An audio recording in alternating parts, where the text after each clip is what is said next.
Assalamualaikum warahmatullahi wabarakatuh. Alhamdulillahi wassalatu wassalamu ala rasulillah Sayyidina wa maulana Muhammad ibni Abdullah wa ala alihi wa sahbihi wa man walah. La hawla wa la quwwata illa billah, amma ba'd. Sahabat YouTube channel Ustadz Lawyer Dakwah dimanapun Anda berada, mudah-mudahan kita semua dalam keadaan sehat walafiat, dalam lindungan Allah Subhanahu wa taala, dan senantiasa diberikan kelancaran atas setiap urusan kita oleh Allah Subhanahu wa taala. Kali ini saya akan membahas perihal perbedaan antara ulama dengan penguasa. Ulama dalam artian di sini adalah para kiai, para asatidz, ulama-ulama yang memiliki kontribusi yang amat luar biasa untuk kehidupan bermasyarakat, untuk kehidupan beragama. Banyak pertanyaan seputar bagaimana menyikapi antara ulama dengan juga penguasa. Terkadang sikap kita ini lebih takut kepada penguasa ketimbang kepada ulama. Terkadang sikap kita ini jauh lebih hormat kepada penguasa daripada dengan ulama. Ada juga yang dirinya ulama namun menjadi penjilat kepada para penguasa. Yang menjadi ulama pun takut dengan penguasa tatkala dia melihat kebatilan yang dilakukan oleh penguasa tersebut. Padahal sangat jelas bahwasannya keutamaan ulama lebih daripada orang-orang di luar ulama, yang mana Allah Subhanahu wa taala mengatakan di dalam Al-Quran, apakah sama antara orang yang berilmu dengan orang yang tidak berilmu? Artinya di sini memiliki perbedaan antara ulama dengan yang bukan ulama. Bahkan Rasulullah SAW mengatakan, fadlul alim 'alal 'abid ka fadlil qamar 'ala sa'iril kawakib.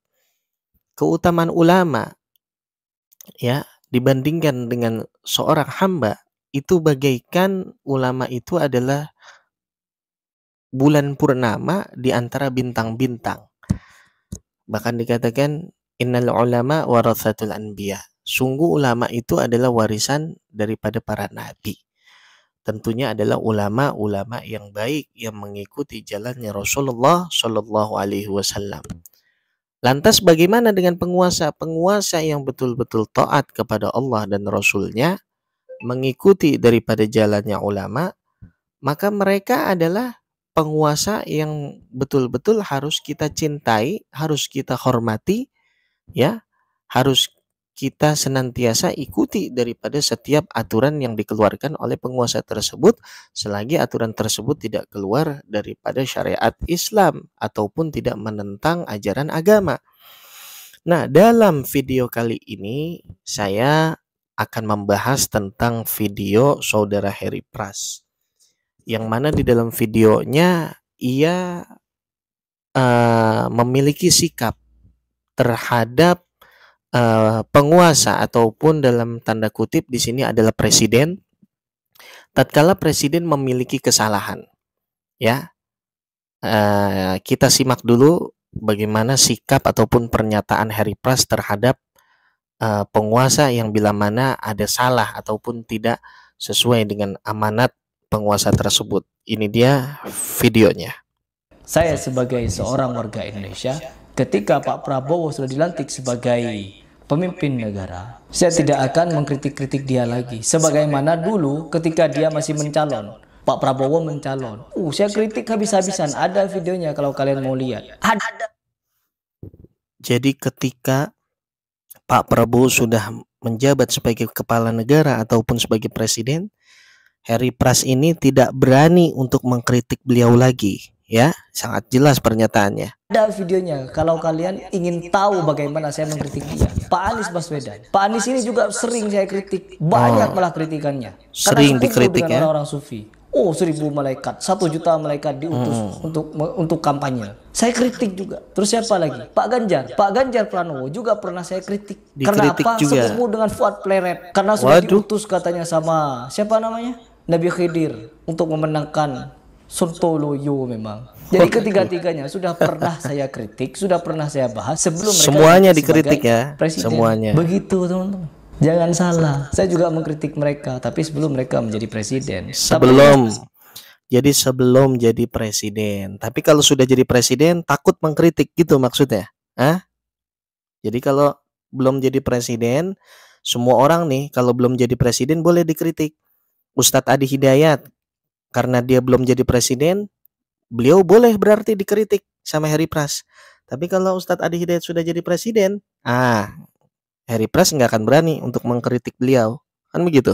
Meskipun nanti Pak Prabowo nih menjadi presiden, ada kebijakan yang tidak sesuai dengan syariat, tidak sesuai dengan janjinya dan lain sebagainya. Saya tidak ingin ujuk-ujuk menasihati mereka. Biarkan para asatid turun tangan. Bagaimana caranya? Biarkan para asatid turun tangan. Artinya Heri Pras di sini tahu bahwa asatid atau ulama memiliki kedudukan yang lebih tinggi daripada presiden. Sehingga dia mengatakan bahwa hanya asatid yang memiliki kapasitas untuk menasihati presiden. Tapi yang lebih lucunya lagi, asatid di atas presiden, namun asatidnya dinasihati Heri Pras. Jadi ternyata di antara asatid dan presiden ada Heri Pras yang lebih tinggi di negara ini. Kan begitu? Jadi presiden itu hanya boleh dinasihati asatid hanya dikritik oleh Heri Pras. Tapi yang lebih leluconnya lagi, Heri Pras nggak berani untuk menasihati presiden. Gitu loh. Ya diam-diam datang menyurati. Begitu teman-teman. Aduh ya Allah. Ini jadi kalau kita lihat videonya Heri Pras ini lucu. Dia berdasarkan keyakinan di dalam Al-Quran wa tawassaw bil haq wa tawassaw bis sabr. Saling menasehati di dalam kebenaran dan juga saling menasehati di dalam kesabaran. Namun di sini dia lupa bahwasannya orang yang menasehati dengan orang yang dinasehati, tentu orang yang menasehati itu memiliki suatu kewibawaan tertentu yang dipandang oleh orang yang dinasehati. Artinya orang yang menasehati harus terlebih dahulu memberikan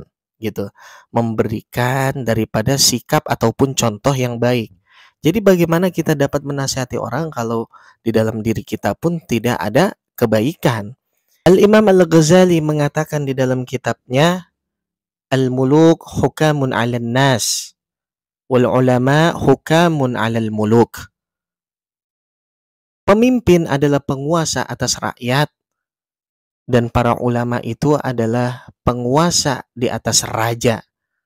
Artinya harus kita ketahui bahwasanya ulama memiliki derajat yang lebih tinggi daripada para pemimpin. Sebab bila mana pemimpin salah, maka ulama yang memiliki kapasitas untuk meluruskan daripada pemimpin tersebut.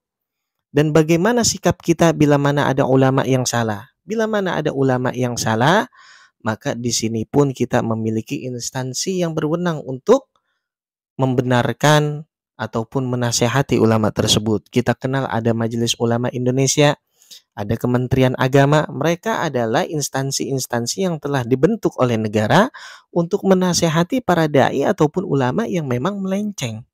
Ya, dengan apa? Dengan cara prosedur. Tentunya dengan kita surati Majelis Ulama Indonesia agar nantinya MUI memberikan pertimbangan sehingga terlapor dapat dipanggil, yaitu para mungkin dai yang dianggap melenceng bisa dipanggil oleh Majelis Ulama Indonesia, bisa diberikan nasihat. Seperti itu. Jadi semuanya ada kapasitasnya, semua ada prosedurnya. Ya, tidak hanya dalam menasehati presiden. Kita menasehati orang ada adabnya. Kita menasehati ulama ada adabnya. Kita harus tahu kapasitas kita bagaimana tatkala kita menasehati orang. Itu saja dari saya, mudah-mudahan manfaat. Hadza minni wallahul muwaffiq ila aqwamit thoriq. Wassalamualaikum warahmatullahi wabarakatuh.